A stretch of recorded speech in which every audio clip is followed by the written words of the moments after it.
Agora sim, show de bola, um prazer aqui, uma felicidade imensa de estar apresentando o primeiro podcast, o primeiro episódio, Negócio dos Sonhos. Olha para essa câmera aqui mesmo, né?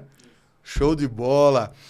Janeiro de 2024, um ano novo. E aí, para quem eu não conversei ainda, feliz ano novo. A gente está dando início ao primeiro guia da carreira imobiliária. Em 2024, nós vamos estar juntos para crescer, para contribuir com a tua carreira. Eu vou ter convidados, assim, extraordinários, muito melhores do que eu, que vão vir aqui, vão deixar dicas, vão desmistificar. O cara que está aqui do meu lado já passou perrengue, hoje é uma grande referência, eu encontro com ele em eventos, em lançamentos imobiliários, conhecido não só aqui na nossa região, mas nacionalmente. Mas também ele vai passar um pouco para a gente sobre como foi o início, quais foram as dificuldades, as maiores superações, e você vai aprender muito com ele. Seja muito bem-vindo.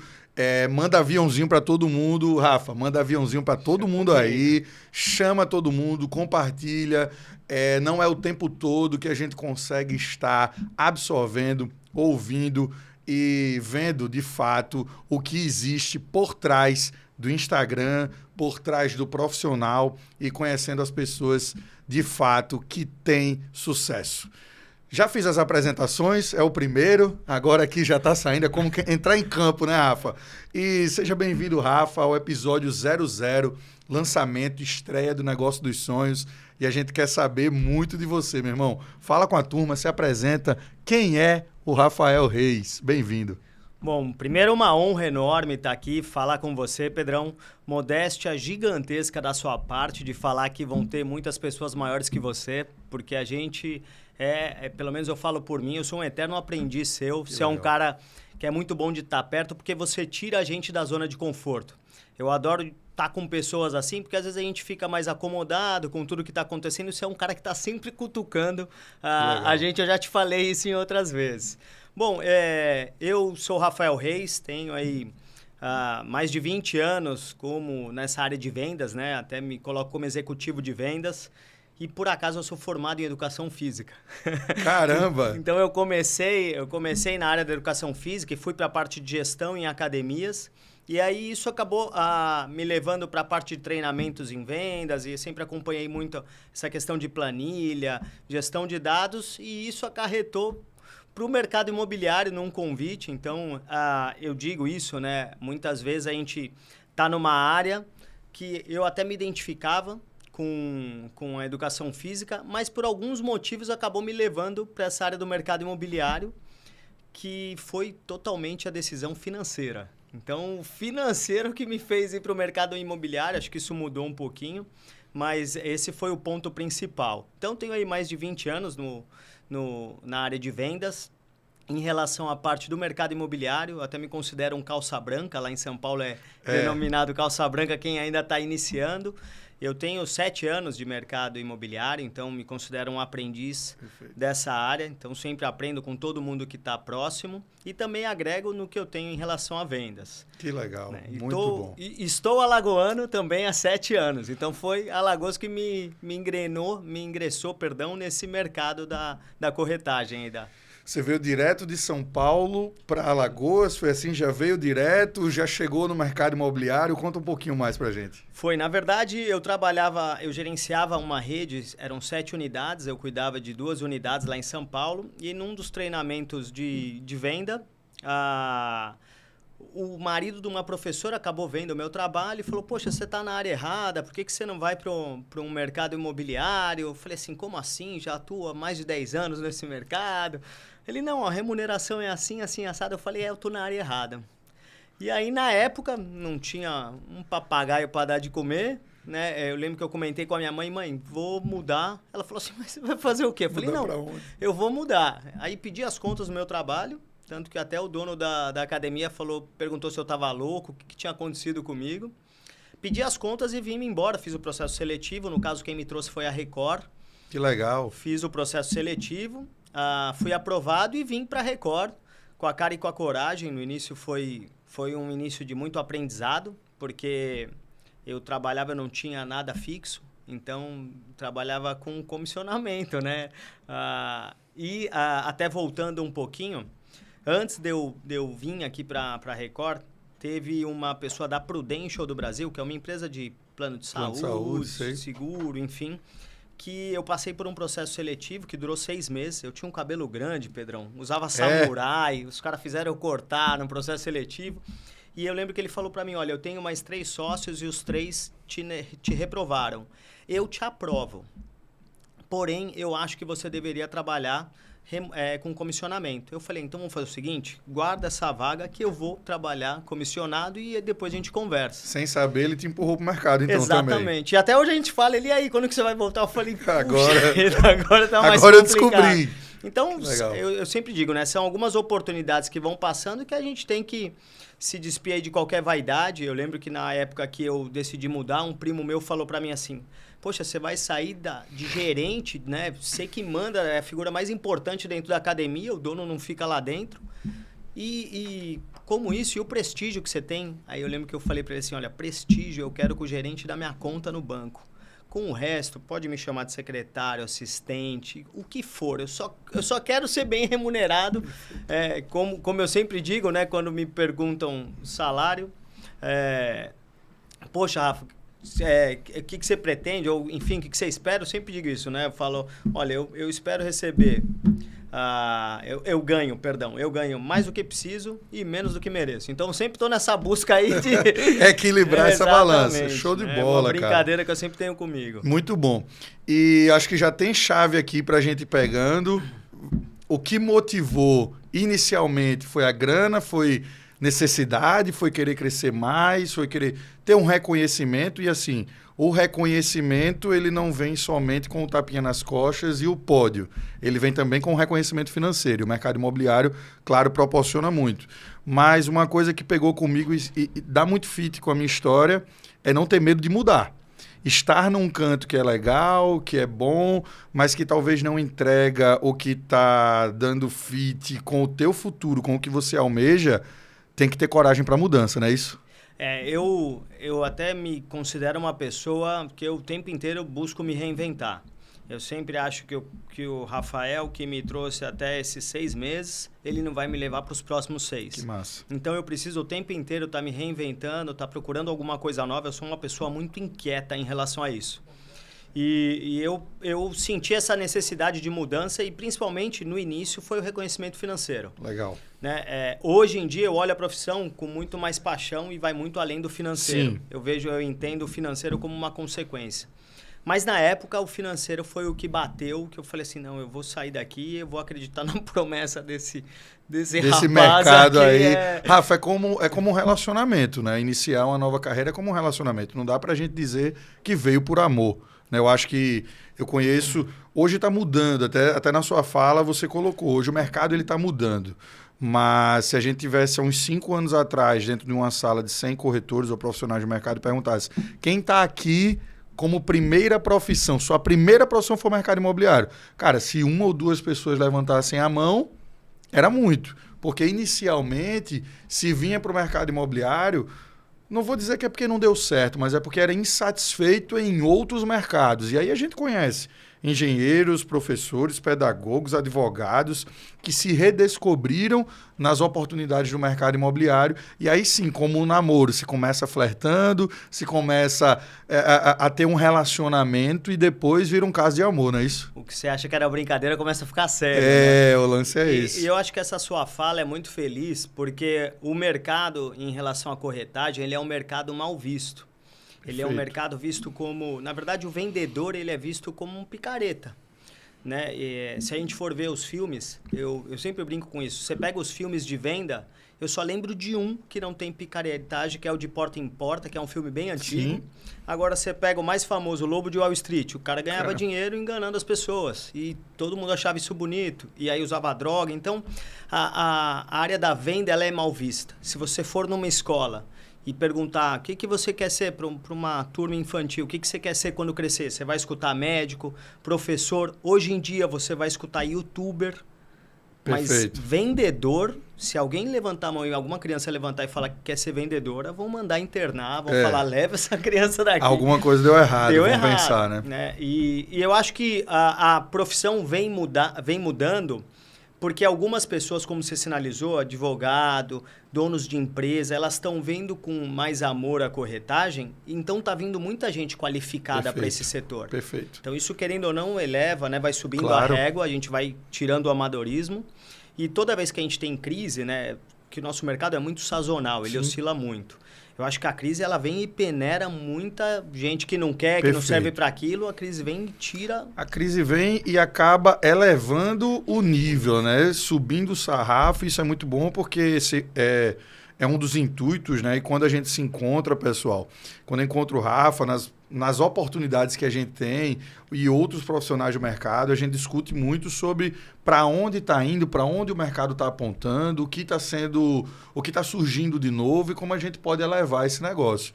Então, dá muito certo, casa muito com o que a gente está fazendo aqui hoje. Mas eu tenho uma pergunta interessante aqui que me veio e vai calhar muito. Rafa, você veio do mercado, era gerente em outro mercado, acreditou numa oportunidade. O que é que você gostaria de saber ou o que você daria muito valor se soubesse antes de entrar no mercado imobiliário? Pega essa dica aí, viu? Bom, eu acho que toda a área que você trabalha comissionado, se eu pudesse voltar atrás, eu com certeza teria estudado muito mais essa questão de controle financeiro, planejamento financeiro, porque quando você trabalha por comissão, você não sabe exatamente quanto que você vai ganhar daqui a um mês, daqui 2 meses, né, no final do ano. Enfim, eu até brinco, né? Um juiz, se você perguntar para ele quanto que ele vai ganhar em outubro, ele te fala até os centavos de quanto ele vai ganhar. Um vendedor, ele não sabe quanto ele vai ganhar em outubro, mas ele pode ganhar até 3 vezes, 4, 5, 10 vezes mais do que um juiz. Então, isso que é apaixonante na área. Porém, se eu pudesse voltar, eu teria me empenhado muito mais nessa questão de planejamento financeiro, Perfeito. Embora eu me ache extremamente controlado. E uma outra questão, eu teria ido para uma psicóloga mais cedo. Porque é uma profissão que ela te exige muito, você tem pressão de todos os lados. Você tem pressão de dentro de casa, porque você precisa dar resultado, precisa ter dinheiro, e às vezes a pressão é sua mesmo.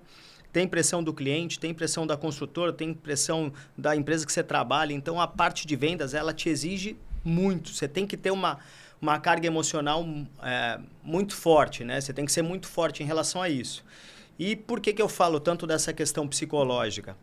Porque você não tem hora. Isso é bom e é ruim. É bom porque se eu chegar lá e falar assim, tô pensando em viajar daqui 1 semana, eu pego e vou viajar. Ok. Por outro lado, eu posso ir viajar que eu vou continuar trabalhando. Então, não tem horário para nada. Perfeito. Então, eu acho que esses 2 pontos eu acho que são muito fortes. Se eu soubesse lá atrás, eu tinha me empenhado muito mais. Né? Tive alguns perrengues nesse sentido que eu, com certeza, eu teria estudado e me preparado mais. Que legal. Vê, meu time... 2 coisas muito importantes para quem está iniciando ou para quem também já está dentro do mercado. O que o Rafa falou é muito real. Um juiz ele tem previsibilidade de ganho, ele sabe quanto vai ganhar até dezembro. E a gente encontra muitas vezes profissionais do mercado que ganham até mais. Que se você for puxar um extrato no montante, no ano inteiro, talvez ele ganhe, como o Rafael citou, 2 ou 3 vezes mais do que um juiz. Só que a falta de previsibilidade, e aí principalmente a falta de controle financeiro, de estudo, de preparação financeira, faz com que esse corretor, que ganha até mais que um juiz, não consiga desfrutar de uma vida como um juiz desfruta. E o segundo ponto, inteligência emocional. Ele falou da parte de psicologia, eu concordo demais, mas se eu puder colocar aqui, acho que é inteligência emocional, trabalhar essa inteligência emocional para o vendedor, para o corretor de imóveis, que lida com isso no dia a dia, com a pressão, com a autocobrança e também com a cobrança do mercado, inteligência emocional é um fator preponderante. Muito boa essas 2 dicas aí. E assim... pegando esse gancho para o início e para a inteligência emocional, cara, quais foram os maiores desafios superados? O Rafa me passou um pouquinho aqui do início da carreira, do início, na realidade, da chegada dele em Maceió. Se você tiver aí disposto a abrir, fala um pouquinho dos perrengues, os maiores desafios que você já superou na carreira. Eu acredito muito que a pessoa dessa área de venda ela tem que ser muito resiliente também. Perfeito. Né? Eu acho que resiliência é um fator importante e não é algo da boca para fora. Eu lembro que eu tinha um amigo que ele, toda vez que eu conversava com ele, ele vinha com algum projeto na academia, eu falava, não, depois, agora não é o momento. Estava iniciando, ou estava com outra coisa, ele saía igual uma criança mimada. Também não apresento mais e não sei o quê. E eu brinco com ele, eu brincava, né? Faz tempo que eu não falo. Mas ele tinha 3 filhos. E eu falava, poxa, você tem 3 filhos e ainda não aprendeu. E ele falou para mim, não aprendi o quê, Rafa? Eu falei, uma criança, quando ela começa a andar, ela começa a andar, cai, começa a andar, bate a cabeça, começa a andar, chora. Mas ela não desiste de andar. Ela continua tentando, até ela conseguir aprender a andar. E quando você vai ver, tá correndo. Quando você vai ver, você tem filho, você tem que pôr uma rédea ali para segurar. Então, a criança é extremamente resiliente. E eu falei para ele, você teve 3 na sua família, na sua vida, na verdade. Você é o pai e ainda não aprendeu sobre resiliência. Primeiro não, você já tá aí com birrinha. Então, não levo mais, então não vou mais, não quero mais saber. Então, eu acho que a resiliência na área de vendas ela é extremamente importante. Porque ela vai te preparar para um monte de não. A nossa profissão é você lidar, né? Saber lidar com os nãos. Então, eu acredito muito nessa questão da resiliência, até porque você não pode sentar na mesa para negociar com o cliente pensando nas contas, pensando em dívida, que a coisa vai por água abaixo. Mas você me falou até do início da minha carreira, então eu vim aqui para Maceió, saí lá como gerente de banco. Eu tinha passado pelo meu primeiro casamento, aí tinha me separado, tinha ido morar com a minha mãe, com meus pais no caso, e aí aconteceu tudo isso, apareceu essa oportunidade, eu vim embora para Maceió. E na época eu não tinha um salário fixo. E eu vim com 3 gestores que vieram para comandar, então veio um de Natal, um que estava em Curitiba e o outro de São Paulo. Que o de São Paulo até que fez toda a ponte, que me indicou, que me ajudou muito, sou eternamente grato a ele, que ele que me ajudou nesse processo.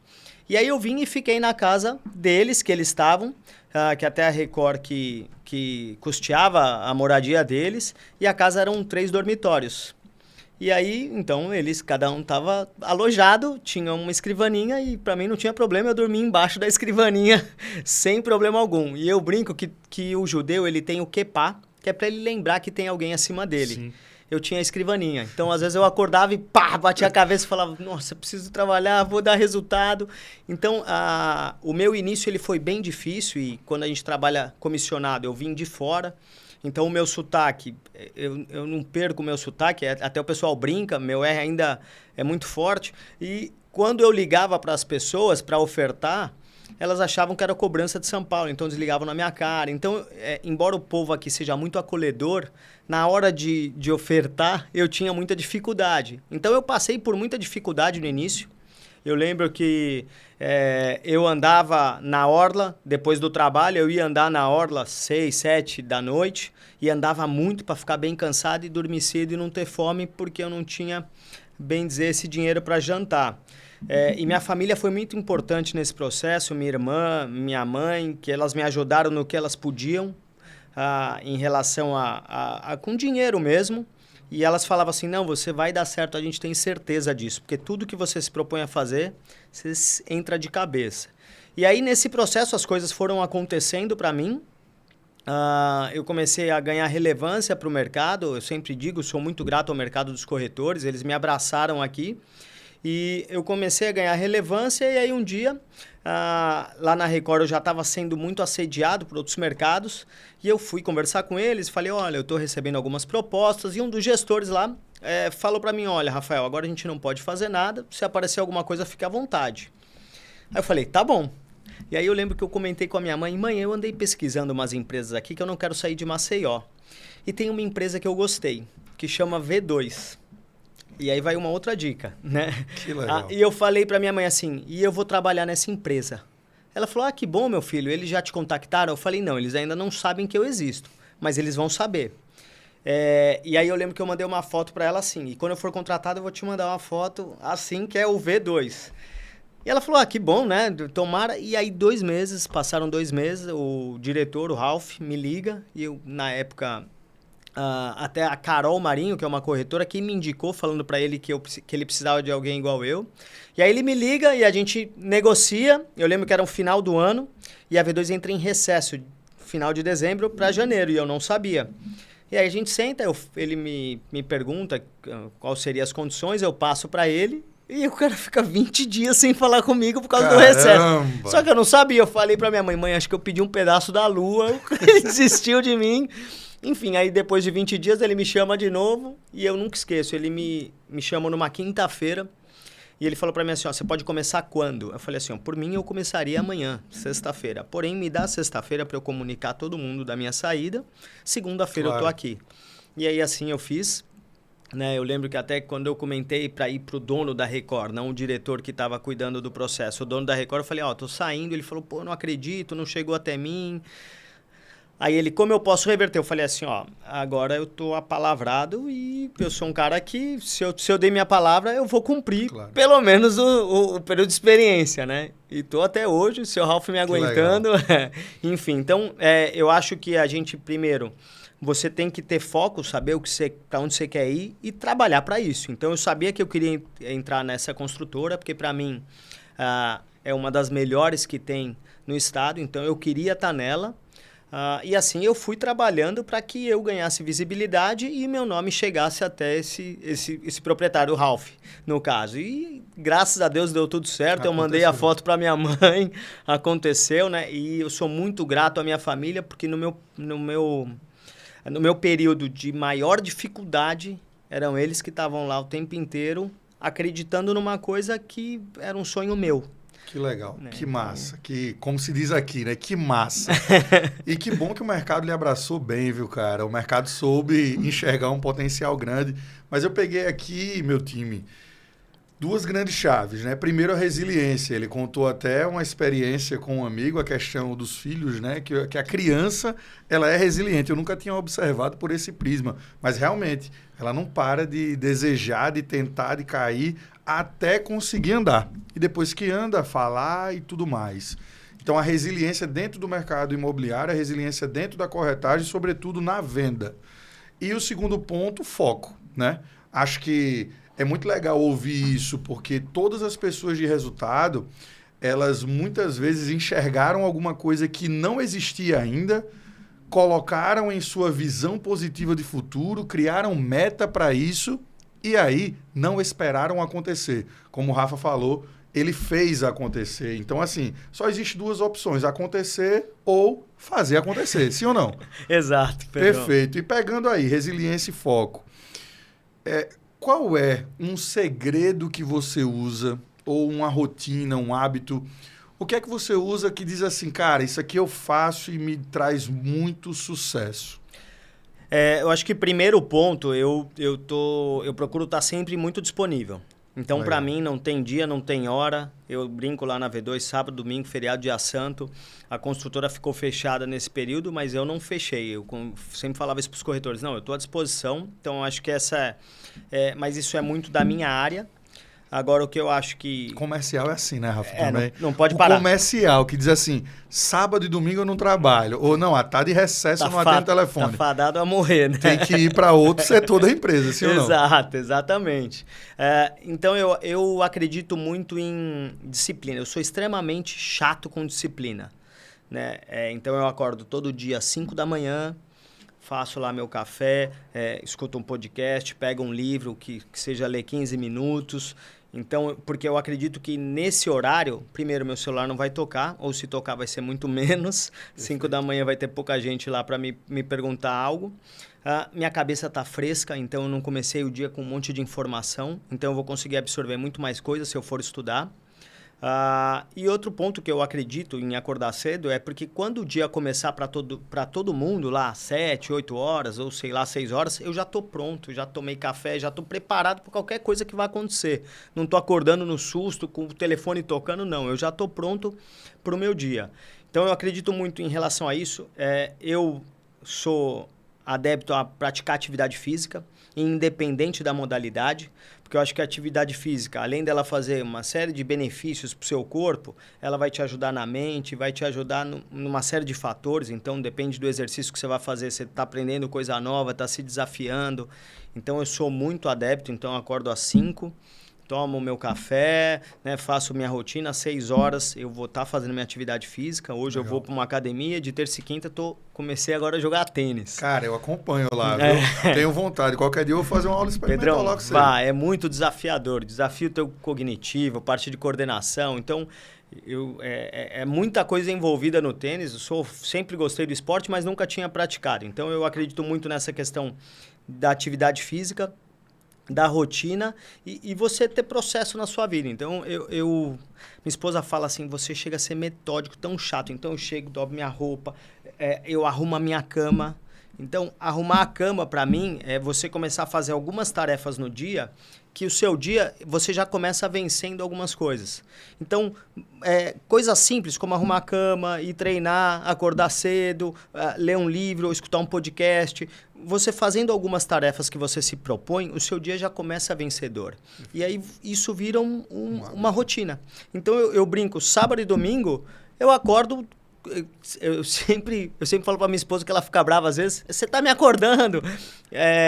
Porque eu acordo pra ir no banheiro e logo depois eu vou tomar café. Então dá 5 para 5, 5 e 1, eu tô levantando. É sábado, domingo, feriado. Já era, relógio biológico. Exatamente. Já, né? Então, independente disso, porque entrou na rotina. Então, eu sou uma pessoa que eu acredito muito em rotina, em disciplina, em você ter foco no que você quer. Então, se eu quero criar um podcast, você já preparar como você quer e ver onde você quer, quem que você vai trazer, como que você vai fazer, quem que você vai impactar. E é o que eu estava te falando aqui fora. Eu te acho muito preparado para isso, porque você é um cara que tira todo mundo do conforto. Então, quem vem aqui tá saindo da zona de conforto, tá vendo o que você tá trazendo, né? Eu, consequentemente, vou ouvir todo mundo que vier, porque eu acho que é espetacular essa sua ideia, esse seu projeto. Então, eu acredito muito nessa questão aí de rotina, de disciplina, de foco e, principalmente, você começar com pequenas coisas. Às vezes, você coloca uma meta, não, vou perder 30 quilos em 2 meses. Não, peraí. Em vez de perder 30 quilos, eu vou tentar ir 3 vezes na semana na academia. Consequentemente, esses micro objetivos vai te levar aos 30 quilos. Maior. Exatamente. Legal. Então, eu acredito muito nisso, nessa questão de planejamento. Muito bom. Então, já vou somando aqui o aprendizado, tá? Resiliência, foco, rotina, né? Uma rotina bem definida, disciplina. Acho que essa rotina e esses micro-ganhos, né? Eu acho que tem uma coisa que o Joel J fala muito, que é o big win, que é qual é o ganho do dia, qual é a vitória do dia. Então, acho que peguei para mim isso daí, essa microgestão do dia, e quando começar o dia ali, 7, 8 horas, você já tem muitos ganhos em relação aos outros. E não existe crescimento dentro da zona de conforto, né, velho? A gente precisa sair desse negócio, dessa bolha, para romper. Mais um aqui, e agora eu quero que você conte pra gente, velho, qual o sucesso, qual a conquista na realidade? Uma conquista pessoal e profissional. Uma conquista pessoal que você se orgulha muito e uma conquista profissional que você se orgulha muito. A conquista profissional, eu me orgulho muito de ter entrado na V2, né? Eu sou muito grato e eu me orgulho muito da profissão que eu exerço. Porque eu falo aqui de peito aberto, eu sou muito grato à classe dos corretores e eu via antes os corretores, eles muito perdidos, vamos dizer assim, no mercado. Porque não tinha ninguém dentro das construtoras que conseguia fazer essa ponte, esse elo bem próximo, porque Perfeito. O diretor da construtora, ele está lá resolvendo um monte de coisa. Então, às vezes, ele não vai conseguir atender o corretor com o tempo que ele precisa, da forma que ele merece. Então, quando eu comecei a fazer isso lá na Record, e depois isso ganhou muita força na V2, eu acho que é pavimentar o caminho do corretor, né, para a venda. Então, super concordo. Eu tenho muito orgulho bem dizer aí, desse setor que eu comecei a encabeçar, e hoje eu vejo várias construtoras tendo figuras para atender o corretor dentro das construtoras. E eu falo com alguns amigos de São Paulo e eles falam para mim, não, aqui tem o CIA que atende uma área específica. Eu falo, mas não tem um cara que faça o meio campo, que treine, venda, Não, Rafa, aqui não tem. Eu falei, pô, que legal, né? Então, eu sou muito orgulhoso. Né? Exatamente. Em relação a isso que eu faço profissionalmente. E pessoalmente, eu tenho muito orgulho da minha família. Eu acho que realmente eu tenho minha esposa. Quando a gente fala sobre o que dá certo, eu acho que começa muito dentro de casa. Se você é um marido atencioso, um cara preocupado, uma pessoa amorosa, uma pessoa fiel, eu acho que tudo é um plantio que você está fazendo que você vai colher lá fora. Eu brinco até na máfia italiana. A máfia italiana era assim, quando tinha algum mafioso que traía a esposa, ele era assassinado. Porque os caras falavam, se tá traindo quem dorme com ele, que dirá o resto? Né? Então eu acho que essa questão da fidelidade com quem está lá do teu lado, isso se expande e parece que tudo começa a dar certo. Né? Fora da forma como você trata a sua família, né? Esposa, mãe, pai, filhos, enfim. E o que eu tenho muito orgulho também é que eu olho todo mundo no olho, então eu não tenho rabo preso com ninguém, eu não devo nada para ninguém, e eu acho que o nome é muito forte. Minha mãe sempre falou isso, e tem uma historinha, não sei se você conhece, do frango, que uma senhorinha chegou no fim do expediente do açougue e falou, eu quero um frango, maior que você tiver. Aí o açougueiro foi lá dentro, abriu o freezer, tinha um frango só. Aí ele pegou, colocou na balança, tá aqui. Aí o frango tinha 1,5 kg. Aí ela, não, eu quero um maior. Aí o açougueiro pegou, levou de volta pro freezer e pegou o mesmo frango, porque ele só tinha essa, e colocou o dedinho na balança. Aí deu 2 quilos. Ela falou, tá bom, eu quero levar os 2. Ele deve estar com a cabeça no freezer até hoje procurando. Caramba. Então, não conhecia essa. Eu acredito muito nessa questão da honestidade, até porque a gente trabalha com quantias muito elevadas. Perfeito. E a gente trabalha com dinheiro da vida das pessoas. Tem muitos clientes que compram 2, 3, 4, 5, 10 imóveis, mas tem um cliente que ele vai comprar um na vida dele, perfeito, que é o dinheiro suado, que ele teve todo o esforço que ele está pondo na sua mão. Então, é o produto mais caro da prateleira, normalmente. Né? Exatamente. É o bem. Aí eu vou tirar família, filhos, mas de bens, o imóvel tende a ser o mais valorizado na conquista da vida. Embora pode ter quem compre vários, e existem, mas sempre são aquisições gigantescas. Né? E então eu acho que essa questão de você ter essa honestidade, ter esse caráter com o que você faz e com as pessoas que você trabalha, eu acho que isso é muito importante. Eu acredito muito nessa lealdade aí, dentro e fora de casa. Muito bom, muito bom. E aí, agora, você trazendo, Rafa, mais para o mercado, para a gestão, para pessoas, porque o que a gente vem conversando até aqui é muito bom, quem está vendo, quem está ouvindo, quem está assistindo a gente, poder perceber que não se chega, até como a gente conversou em off, não se chega na capa da revista sem passar pela primeira página, segunda, terceira, existe uma jornada. E quando a gente olha hoje para o mercado, a gente busca profissionais preparados, a gente busca profissionais que estejam capacitados para assumir cargos, postos como esse que o Rafa está hoje, cargos e postos. Recentemente eu liguei para o Rafa, me passa uma indicação, porque tem um amigo de São Paulo querendo contratar um diretor comercial, você lembra, né? E o cara está lá em São Paulo, liga para Alagoas, eu converso com o Rafa, converso com outro parceiro de Fortaleza, um outro que está no Sul, e muitas vezes o mercado ele não está com a abundância. Até existem ofertas. E até existem pessoas que precisam de profissionais como você. Eu vou trazer o caso da V2. Precisava de um profissional desse. A Carol enxergou essa necessidade, mas talvez o dono da construtora nem imaginasse como iria mudar a relação empresa, deixar de ser um B2B, ir para um B2C, só que também começar a tratar o corretor de uma forma e o profissional da venda de uma forma diferente, com mais atenção. Puxando esse gancho, eu queria que você elencasse aqui 3 principais características ou habilidades que você enxerga que o profissional do mercado hoje, que quer crescer na carreira, ou que quer trabalhar contigo, que quer ocupar postos desses, cargos desses como você está, que eles precisam ter? O que é que hoje, principalmente essa nossa audiência do Negócio dos Sonhos, e por que Negócio dos Sonhos, tá? Negócio dos Sonhos, porque eu entendo que a nossa carreira, ela tem que ser o nosso negócio. Seja você seu próprio negócio. Pense sua carreira não somente como algo que vai ser um cargo que se vai ocupar. E aí eu quero que você traga essa dica. O que é que esse profissional precisa ter? 3 habilidades, competências que um profissional precisa ter para crescer na carreira. Bom, acho que a primeira delas é caráter. Eu acho que você tem que ser uma pessoa íntegra, e até porque eu sempre elenco essa questão do caráter, porque isso não é treinável. Então, ou você tem ou você não tem. Disciplina, eu acho que tem que ser uma pessoa extremamente disciplinada, porque quando você trabalha de forma comissionada, né, você não tem horário, você faz seu horário, muitas vezes é você que cria a tua agenda. Então, se você não tiver disciplina, você se perde nisso.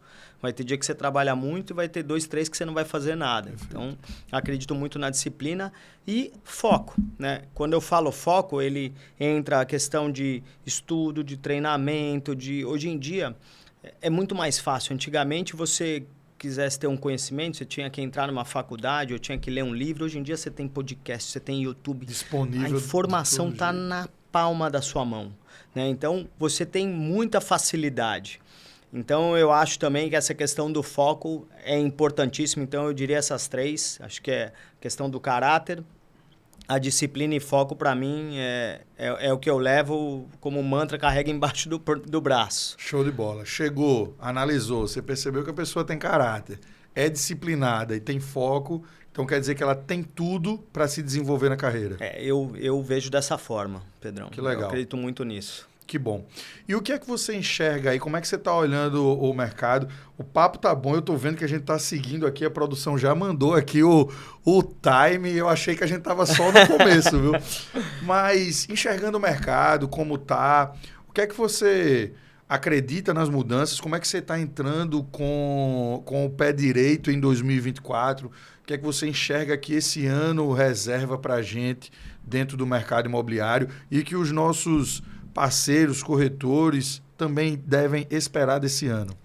Bom, eu acredito que o mercado está numa crescente gigantesca ainda, né? A gente sabe que o nosso mercado é sazonal, então ele oscila, vai ter uma baixa mais para frente, mas eu acredito muito nesse ano, ainda que seja um ano muito forte. Assim a gente começou na construtora, um ano muito forte, né? Com muito lançamento, e Maceió está no olho do furacão. Caraca! Então, as pessoas que atuam aqui do mercado imobiliário, elas vão sentir como elas estão vendendo muito mais para gente estrangeira, gente até que está morando fora, mas quer ter um imóvel aqui ou acredita aqui como um investimento. Então, eu acho que agora é saber surfar essa onda, porque eu digo sempre, né? Você tem a parte boa quando o mercado está forte para você se planejar, porque quando vier a parte com mais dificuldade, com mais aprendizado, você se fortaleceu e você tem processo, tem método para conseguir trabalhar as vendas ou os clientes quando aparecerem na sua mão. Então,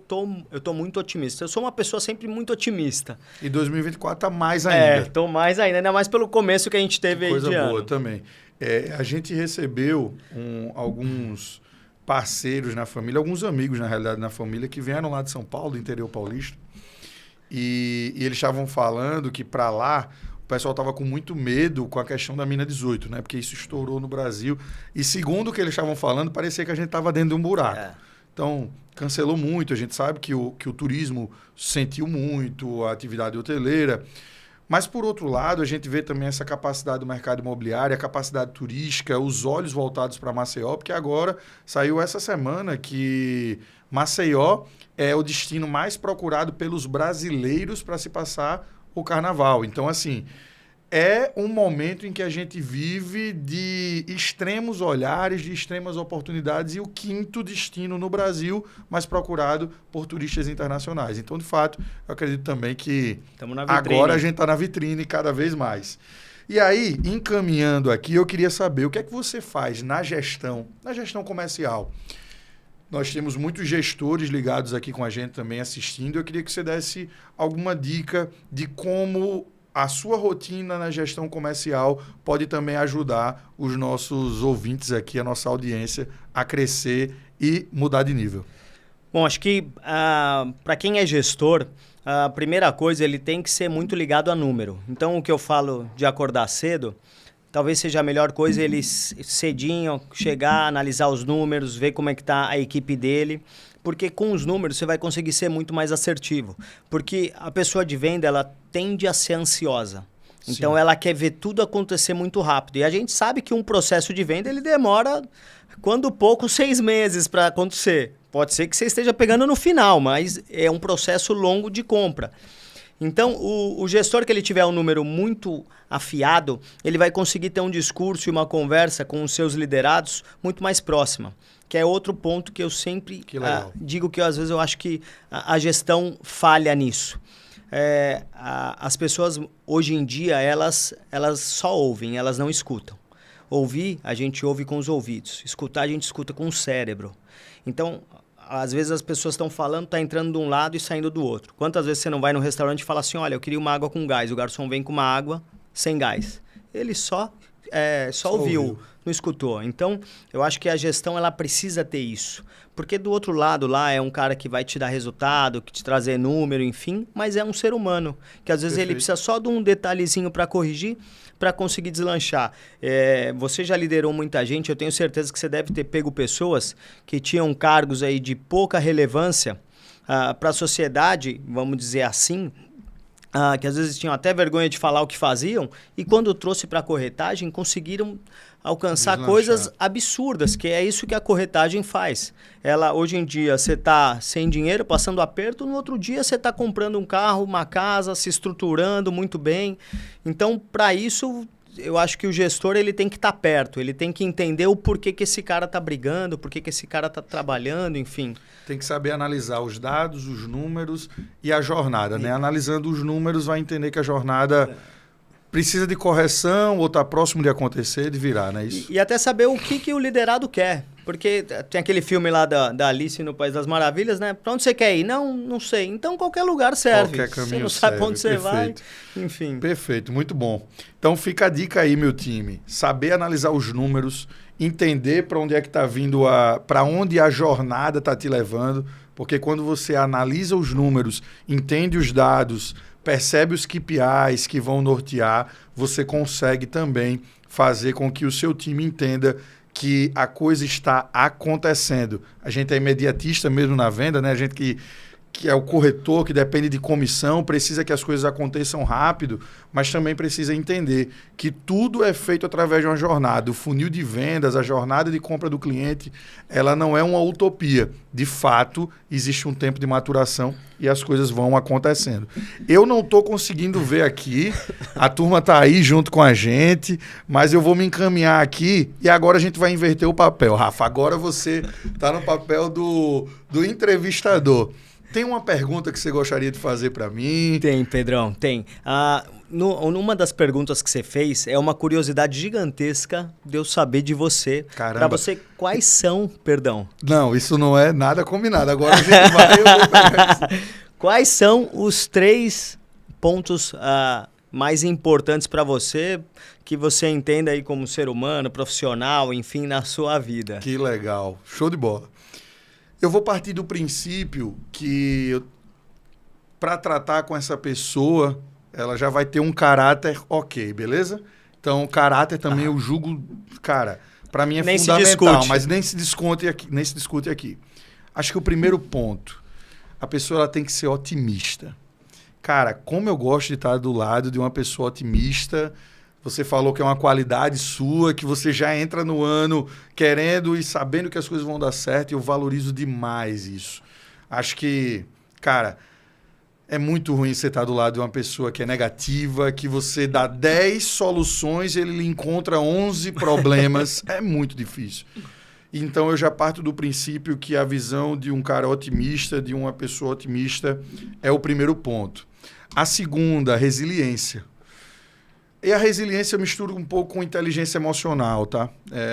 Uma pessoa otimista, mas que é frágil emocionalmente, ela começa a ser somente uma pessoa sonhadora. Mas uma pessoa otimista que tem, de fato, inteligência emocional para aguentar o tranco, para aguentar o perrengue, de fato, eu acredito que ela faz acontecer. E, por fim, um solucionador de problemas. Então, tem N outras coisas, mas para mim, se tiver uma visão otimista, positiva de futuro, se tiver inteligência emocional para entender que muitas vezes no plantio é um período mais difícil, mas depois de todo o plantio se vem uma colheita. E se tiver ali aquela força para fazer acontecer e executar, dá certo. Show de bola. Bom demais? Cara, nosso tempo encerrou, mas deu certinho aqui nesse primeiro episódio. Para mim é um prazer imenso, uma honra receber você aqui no episódio de estreia, de abertura. Deixa uma mensagem aí para nossa audiência. Isso vai ficar gravado. Quem quiser estudar, isso aqui tem muito tema aí de MBA, viu? Eu aprendi pra caramba. Eu vou revisitar esse nosso conteúdo de verdade para ouvir os principais insights, para anotar, para estabelecer também novas rotinas conforme você colocou. E para mim é uma honra te receber aqui, velho. Pedrão, eu que agradeço. Acho que eu deixo como marca aqui, que é o que eu levo para minha vida, é você ter disciplina para tudo que você vai fazer. Legal. E sonhar alto, sonhar baixo, gasta a mesma energia, então coloca a régua lá em cima e vamos trabalhar para que, quanto mais a gente trabalha, mais sorte a gente tem, né? Perfeito. Então vamos embora em busca disso.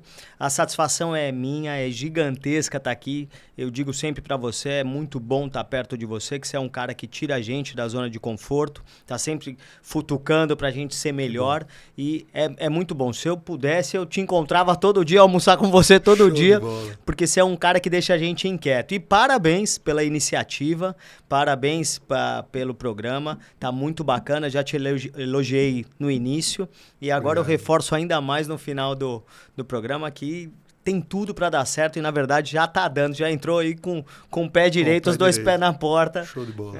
Parabéns, Pedrão. Obrigado, valeu, meu time. Todas as terças-feiras, às 15h30, nós temos esse encontro marcado. Próxima terça já vai vir um novo convidado que também vai agregar muito com a gente, com a nossa carreira, e a gente vai crescer juntos. Obrigadão, Rafa. Obrigado, valeu, Pedrão. Pessoal. Tchau, tchau.